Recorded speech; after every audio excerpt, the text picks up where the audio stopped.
Don't make noise. शोर ना करो. Don't make noise. शोर ना करो. शोर ना करो. Don't make noise. Don't make noise. शोर ना करो. Don't make noise. Don't make noise. शोर ना करो.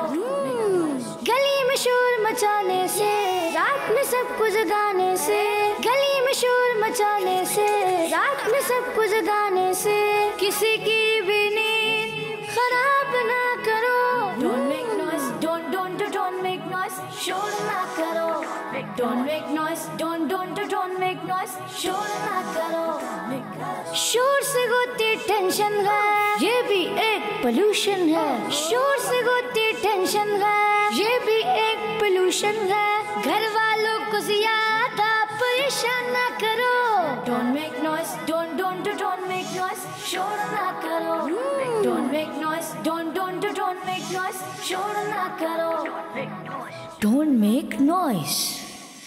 प्यारे बच्चों, शोर मचाकर पड़ोसियों और दूसरे लोगों को परेशान करना बहुत बुरी बात है. अल्लाह पाक के आखिरी नबी सल्लल्लाहु अलैहि वसल्लम ने इरशाद फरमाया है कि जो अल्लाह पाक और कयामत के दिन पर ईमान रखता है वो अपने पड़ोसियों को हरगिज तकलीफ ना दे. बच्चों का मदनी चैनल आ गया. बच्चों का आ गया.